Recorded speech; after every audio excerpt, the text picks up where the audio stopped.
I hit it plenty far. I hit it farther than the average. I had to find a way to keep that ball on the fairway. So those were two data sets that I used. And it wasn't just number of putts, it was what was my 3 foot conversion, because that needed to be 100%. And when it was, I was at my best. And when it wasn't, that was a place that I put a tremendous amount of time and energy into.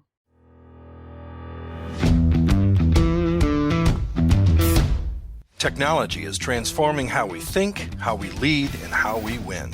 From Intervision, this is Status Go, the show helping IT leaders move beyond the status quo, master their craft, and propel their IT vision. We've all heard the phrases measuring what matters, and you can't manage what you don't measure. I'm sure there's countless others. On Status Go, we've had numerous conversations about measurements, KPIs, SLAs, XLAs, and more. This got us thinking, why do we measure performance? What should we be measuring? And once measured, what should we do about it? Welcome to a special two-part episode of Status Go. Over these 2 episodes, we're going to answer these questions and more when it comes to your cybersecurity program and your data protection strategies. In this episode, we're going to talk golf. Yes, golf. Since we were talking about measuring performance, we thought we should talk to someone whose career and income are directly tied to their performance. What do they measure? Of the myriad of stats and measurements that come their way, which ones are important to them? How do they use those measurements to improve their performance and their paychecks? Of all the sports, why golf? Well, actually, it's because I was recently watching a golf tournament, and as I watched, all the data just struck me. Ball speed, angle, flight of the ball off the tee, the apex of the ball flight. Every shot provided a mountain of data. And it got me thinking, how do the athletes sort through it all? Today's guest is Allison Duncan. After her college career, Allison spent several years on the Futures Tour and several more on the LPGA. She is now the owner of Lucent Consulting, a company that provides, among other things, project management services to the construction industry. Welcome to Status Go, Allison. Good morning, Jeff. Thanks for having me. It's a pleasure to be here. Oh, I am so excited about this conversation. I'm so glad we were introduced. I'd love for our listeners to hear more about your story. How did your career in golf come to be? Sure. Happy to share that. I was a tomboy growing up. I grew up around. I had 2 brothers and a dad who coached a number of sports, and all my friends seemed to be boys. And I was playing every sport I could get access to um, as a kid, and started playing golf 7, 8, 9 years old with my brother and dad, just recreationally. I grew up in Michigan, so it was purely a summertime pastime for us. And because of my athleticism, I was good at it. I was better than most of my peers. Mhm. Went on to play in high school and was playing softball and golf in the same season. And as a freshman, I was playing varsity softball and golf, and knew that I wanted to play a sport in college.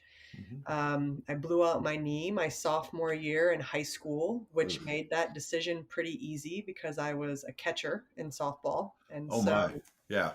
that knee injury made what was an impending difficult decision very easy.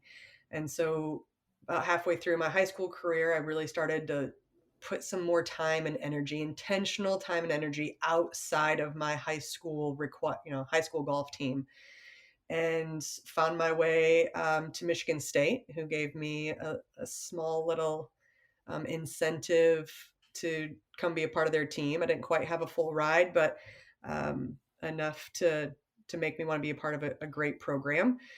And I went to Michigan State, and I just simply had the ability to, I had everything I needed to be successful Hmm. at Michigan State, right? I had a great school and a great schedule of classes, and, they take care of Big Ten athletes pretty well. Uh-huh. And I had everything I needed and a great coach and a program that provided access. And I simply outworked everybody on my team. And you could ask anybody on my team and they would absolutely tell you that. And there's some pretty funny stories about what that looked like at times. But I I found my way into being a leader on that team. I became one of the better players on our team and decided that about halfway through my time at Michigan State, which was 5 full years, that I was going to pursue golf instead of medicine, which is what I was originally intending to graduate with a degree in pre med Hmm. and go through that whole process. Um, and I made that, you know, decision intentionally. I Yeah. knew that that was a pretty life altering decision at that point. So I graduated with a degree in chemistry, which was the easiest path to a degree, Hmm. and then went on to play on the mini tours. So I earned my tour card through what we call qualifying school, which is usually a week long event somewhere. And this was for the mini tours. This wasn't for the LPGA yet. And I graduated from Michigan State, played in the national championship, and the following day packed up my car and started traveling around the mini tours, which is now called the Epson Tour for Okay. the LPGA. Um, and did that for about 3.5 years, traveling around the eastern half of the United States, which is where um, I got my 10,000 hours in, right? Like Hmm. that proficiency of competing and Yeah. traveling and becoming a professional athlete was really solidified on that tour. And I had some of my biggest challenges through that experience, and not earning my card and having to come back another year and earning it again, and really working through some of life's biggest mountains that I had encountered at the time, and found my way onto the LPGA tour by being one of the top 5 money winners on the mini tour. And then I spent the next 4 years full time on the LPGA tour, traveling the globe and playing golf at the highest level. And you played until you were 5 months pregnant. Do I remember that correctly? I did. Yeah, you do. I met my husband about 2 years before I retired, and as soon as I met him, I probably should have called it quits because my focus had Hmm. changed, Yeah. and Yeah. I knew that I needed 100% of me to compete with the top 1% of the 1%. I Yeah. couldn't share my time and energy, but I also didn't know what to do because it was all I knew. Yeah. It felt like it was all I knew, at least. And so I played until I was 5 months pregnant, and I could not physically play any longer. And I hung it up and haven't looked back since. That that had to be a challenge. I cannot even wrap my mind around what that would be like. But what I'd love to hear, Allison, is how did this experience, how did that career in golf prepare you for what you're doing today? Yeah, I mean, I think it created a level of confidence that nobody can ever take from me. I reached for something that was the absolute most difficult and pinnacle of what I was pursuing, right? I Hmm. wanted to make it on tour and play with the best. And I found a recipe for success that got me there. Hmm. And I've left that left that career knowing I can do hard things Hmm. and knowing I can handle challenges that knock you down. I know I've gotten up so many times that I just realize I'm capable of really pursuing and doing whatever I want to do next with my professional career. That sense of resilience to be knocked down and get back up. And the other thing that strikes me in your story is the concept of outworking everyone. And I imagine that even in your role today, you're probably in that top tier of people who work hard to accomplish what you want to accomplish. Yeah, absolutely. I've been working from my home office since I started this new consulting career. And I wake up every day and I put a full day of work in. I love to work. I enjoy the successes that come from putting energy and effort into things. So yeah, the hard work and homework recipe for success has absolutely carried through to a completely different, industry. That's excellent. And you hear those stories about uh, athletes that do put in those unbelievable number of hours to excel at what they're doing. And that drive really does translate to the business world. I'd like to pivot a little bit now and let's talk about data and measuring performance. When you think about your career from high school to college uh, through to professional golf, how did the data that was available to you as a player, how did that change? It changed quite a bit. So in high school, I'm pretty sure I was keeping track of my score and how many putts I had, and that was probably it. Um, Technology changed a lot in those 20 years from the Hmm. 90s as well. But I still, what I had access to was pretty limited in high school and what I even knew existed to track. Yeah. As I got to college, my wherewithal and understanding of what um, data was out there and what could be tracked, also became a little bit, I became more aware and started tracking fairways hit and greens hit and started to try to get a clear picture of what my strengths and weaknesses were as a Hmm. player. And you kind of always think, right? I knew I hit it further than most of the girls I played with. I Hmm. knew I putted better than most. I knew I made more birdies than most. But it was just kind of because I thought I knew, but the data really helped to um, kind of round out that information. I was able to see how many birdies I made in a college tournament versus an other 200 players in the field and Hmm. see where that landed. So it just gave you an idea. It really, to me, it just confirmed what I already kind of Hmm. knew as a Yeah. player. But it absolutely drove how I practiced the next week. If I had more three putts than I did the week before, I spent more time on the putting green. Yeah. In college, I also learned about my mental approach, and I also started tracking my mental data, mental strength, Hmm. mental aptitude data.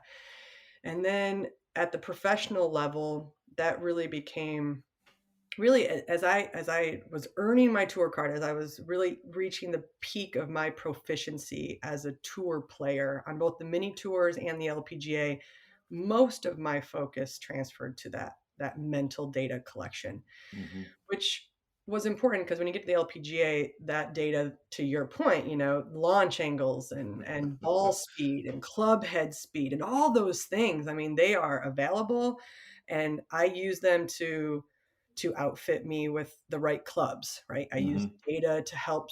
And I wasn't the expert in that space, but I found somebody, who could. And we were given all of that on tour. There were people out there who could help fit us for the right thing, fit us for the right type of ball, and then all the data became public and Uh-huh. accessible. And it became very clear that at that level, at the LPGA Tour level, that um, every data point meant a ranking for me. And Yeah. um, that was an interesting experience to work through as well.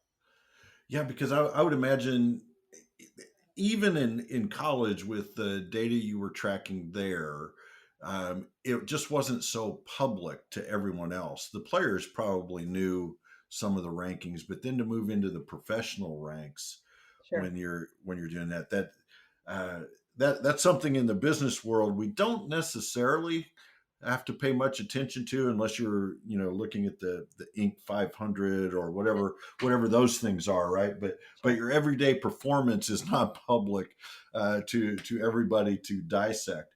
Now, as you think about these two categories of measurements, the technical and the mental, let's start with the technical. Mhm. Which ones of the technical did you pay attention to when you were on tour? Driving driving accuracy, driving distance was something that, um, I paid attention to. I hit it plenty far. I hit it farther than the average. Hmm. But I had to find a way to keep that ball on the fairway. So that was something I paid attention to, and putting. And really putting was much more than anything around the green. If you play a round of golf and you shoot 72, which is even par, Hmm. and half of those shots are putts. So, we talk a lot about in the game that, short game is that's where you make all your money. Drive for show and you putt for dough. And that's a real thing because half of the shots you hit are around the putting green. And so that those two bits of information and hitting the fairways would allow me to get to the green easier. So those were two data sets that um, I used, and it wasn't just number of putts. It was where I was missing it. Were there Hmm. different lengths of putts that I was having too many three putts? And so would I start working on lag putting more? And what was my 3 foot conversion? Because that Hmm. needed to be 100%. And when it was, I was at my best. And when it wasn't, that was a place that I put a tremendous amount of time and energy into. So you were using those numbers to uh, change your practice or change your focus as you prepared for the next tournament, right? You're Yeah, looking at for those what things I and was going to physically go and practice and spend hours doing in a practice session. Absolutely. The other data point was how many birdies and bogeys I made. And generally, we really looked at how many times I made birdie after I made bogey. uh, I made a lot of birdies. I made enough birdies to win on tour, which I never did. But I was making as many birdies as everyone who won tournaments that week mhm, because I made a lot of birdies. And often they came after bogeys because I also made a lot of bogeys. mhm. And that data point was where um, I think I recognized, with the help of a mentor, with someone I met in college who helped me start to like understand the mental side, that started to drive the mental data I started Uh, tracking. yeah, yeah. Well, and you touched on this a little bit ago, and I want to get back to it before we shift totally to the mental data that you track, and that was the concept that all of this data is public, Mm. and people are ranking you based on these. How did you deal with that mentally and emotionally? What was that like as a Mm. professional? Well, when the rankings were good, it was great. It was great, right? It was a huge confidence boost. But everything I did was a public data point. What I shot Mhm, that day, what I made on each hole, however many putts I had that day, what my world ranking was, what my money list ranking was, and that money list ranking was pretty important because whether I made the cut every week, right? I mean that mhm. was that was a financial windfall one way or the other every week. Um, and that was public. People tracked that, and maybe not me as much as others and people maybe that you have heard of on the LPGA tour, but I felt very exposed. Mhm. There was no hiding from my failures or my successes. And I've always told people, like, I know what it feels like to expose my underbelly, Yeah, to yeah, be able to still show up every day and walk through that challenge and come out the other side, because I had to every day. I think I'm more resilient today because of yeah, that experience. Um, and I also had to learn to not allow that to define me as a person, but to just use it as a tool for my professional career. yeah. I always thought golf was different than a lot of sports in that one of the rankings is the money, right? And you think about baseball, football, tennis is probably closer to golf than not, because I think the money plays a part in that. But it's always struck me that it was because in business we don't really share much about. We certainly as an employee don't share how much we make, Yeah, right? And you're not ranked by that. right. Now, I guess in some ways your companies end up being ranked by revenue, but that just had to be very, very strange to do that. Well, let's do talk a little bit about now this shift from the technical to the mental, and Sure. what things do you measure? Did you measure that would be categorized under these mental membership measurements? Sure. Well, like I said, once I became proficient, right? Once I was even on the mini tours, I was a proficient, an expert in the game, right? I could hit every shot. I could get myself around a season of tournaments in a on tour, which is part of that proficiency is being able to be a touring professional. I could hit all the shots. The the challenge and the recognition in college that I came to is that I wasn't doing it as often as I could have, right? I wasn't hitting as good of a shot as I was able to as often as I needed to kind of, get to that next level. And so I met a guy in college has been my mentor now for 25 years, and we just talked a lot about the steps to being successful. What are the right practices? And Mm-hmm. um, we there's I could unpack this for 3 days with you, Jeff. There's so much because it's what allowed me to climb the ranks of professional golf, which I'm Mm-hmm. so grateful for, and I'm proud of, and I'm glad I can say that I'm proud of it now. Um, but we boiled it down to key activities, right? What's something that you can physically do to right now to make incremental changes so that we can build on um, build on like the positive and good habits, so that we can change some of these technical data points, which Mm-hmm. was really the number of bogeys I was making. Mm-hmm. And so what we did was we took each golf shot and we broke it down, and so that I could manage what I could control, Mm-hmm. which was a pre-shot routine, a during shot routine, and a post-shot routine. And the same kind of philosophy applies for an entire round of golf and an entire week of a tournament and an entire season on Mm-hmm. tour, right? Like it it had the same concept that I would, one, in my pre-shot routine, know what I needed to do, right? I Mm-hmm. know what shot I needed to hit, which is collecting a whole bunch of data. The distance of the shot, whether or not it's uphill, what kind of golf course we're playing. Are the greens soft? Are they firm? How far am I going to fly this? How far is it going to roll out?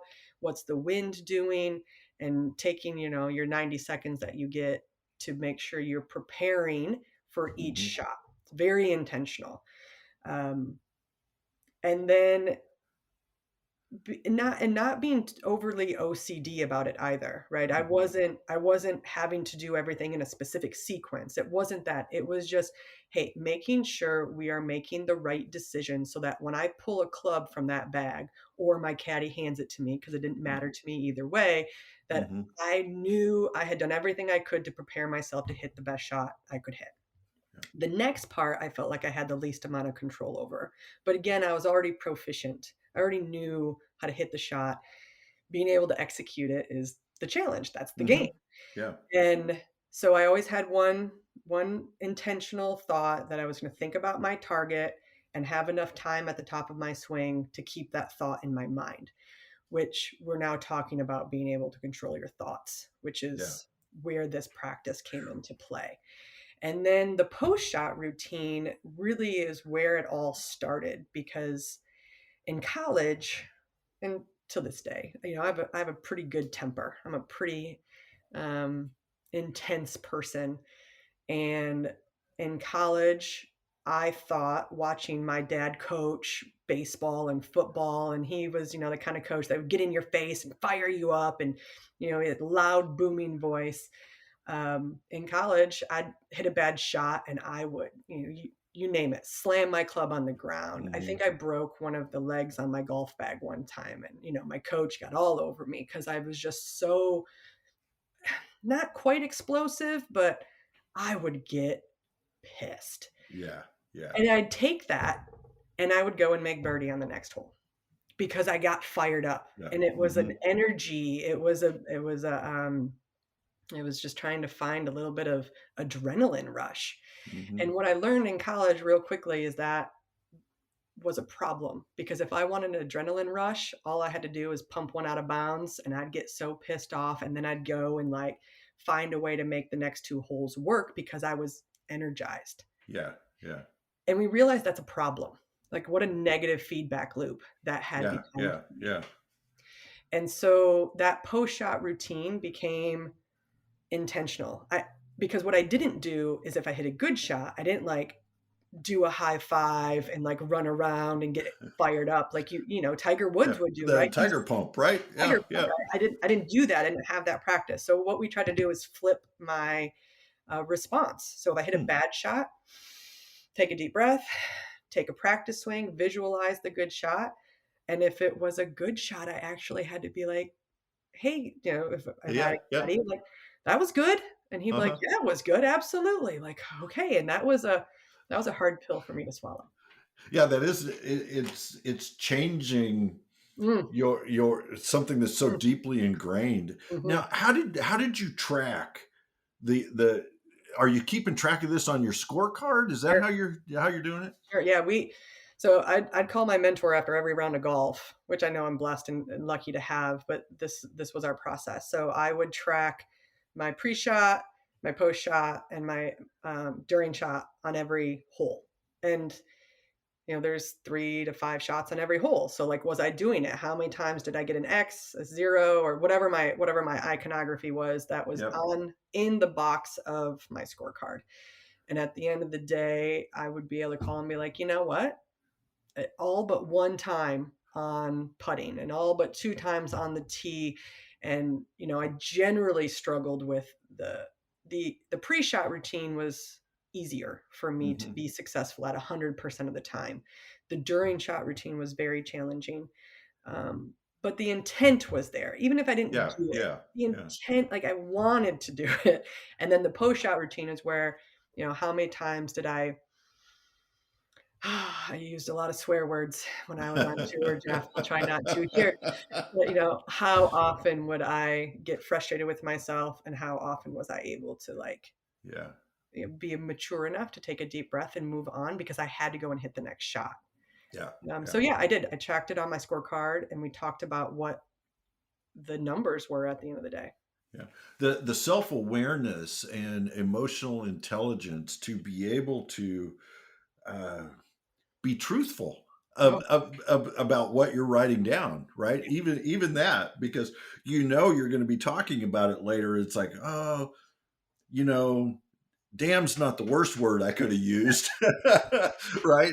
right. That had to be challenging. So let's translate this now into the business world. How did this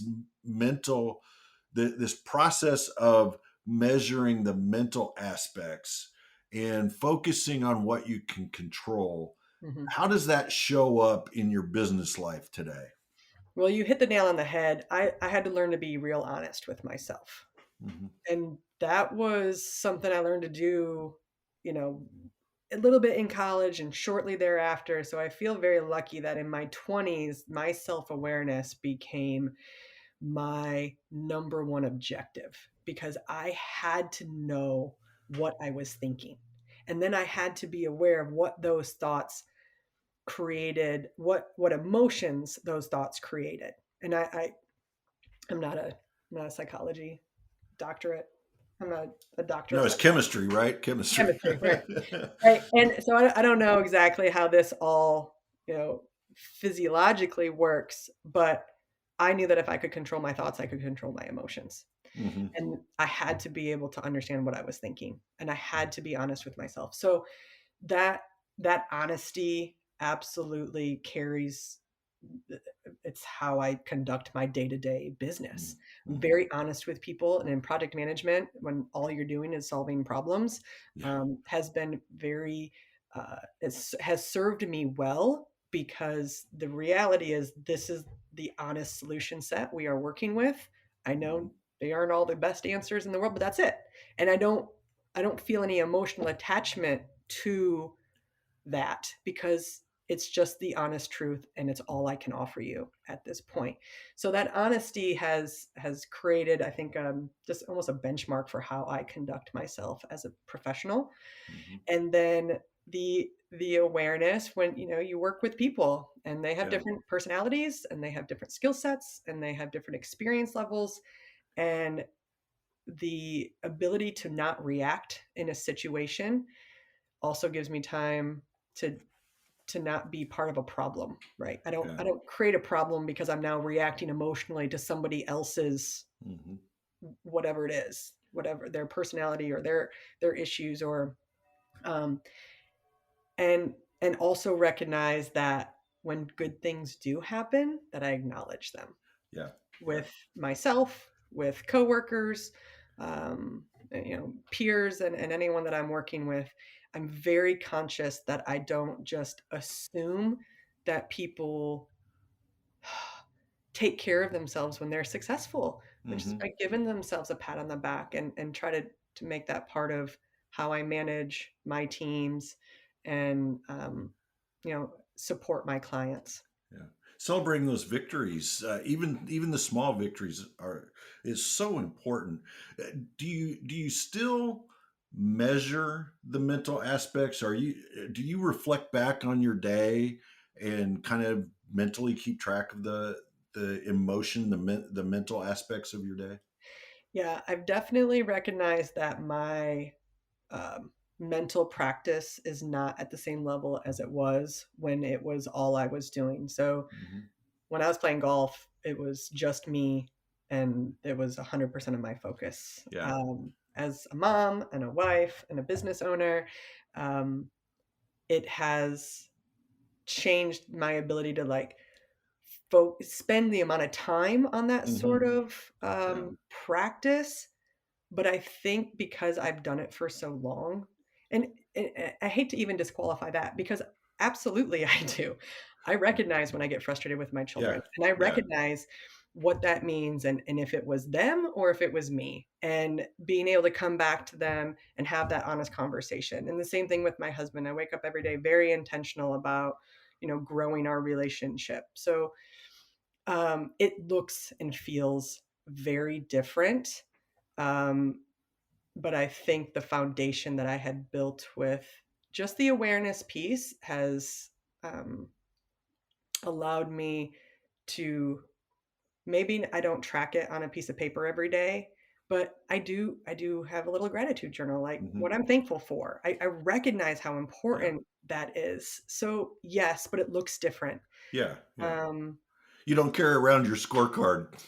right. That's a good question. I hadn't thought about that, Jeff. But But yeah, absolutely. It just kicks on a different. yeah, I love the gratitude journal. Yeah, I think that's a great concept. Again, uh, taking the time to think back on your day or think forward to your day and yeah, just jotting a few notes, I think is yeah, vital. yeah.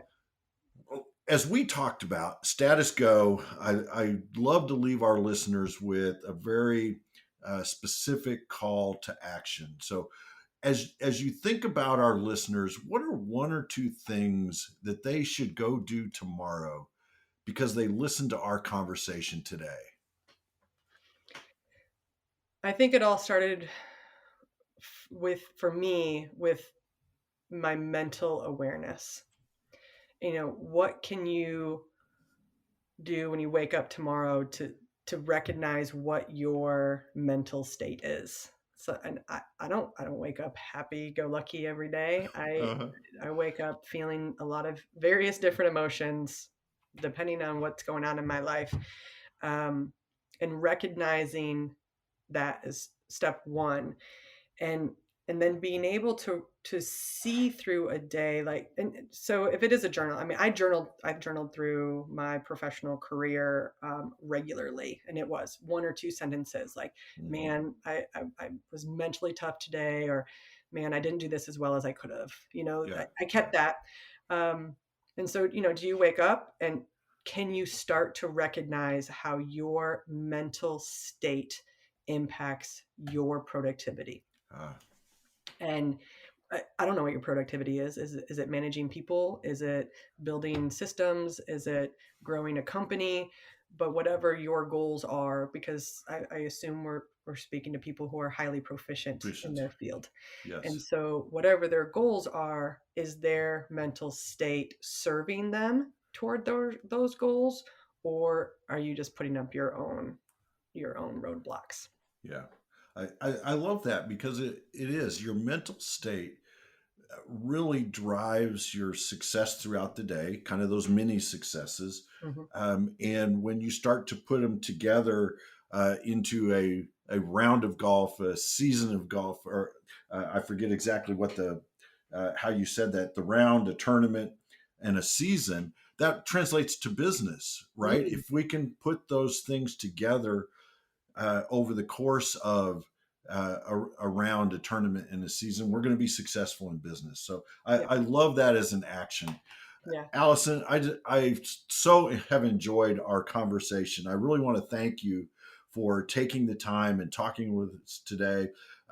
You said earlier that you could talk about one of our topics for 3 days. I would love to be able to sit and do that because I just find this fascinating and I really appreciate it. I know you're busy, but so thank you very much, and thank you on behalf of our listeners. Jeff, it was an absolute pleasure. Thanks for allowing me to share my story and remind myself of, those key activities that I also need to keep in mind for my daily successes. So thanks for having me. To our listeners, if you have a question or want to learn more, visit intervision.com. The show notes will provide links and contact information. This is Jeff Tunn for Allison Duncan. Thank you very much for listening. You've been listening to the Status Go podcast. You can subscribe on iTunes or get more information at intervision.com. If you'd like to contribute to the conversation, find Intervision on Facebook, LinkedIn, or Twitter. Thank you for listening. Until next time.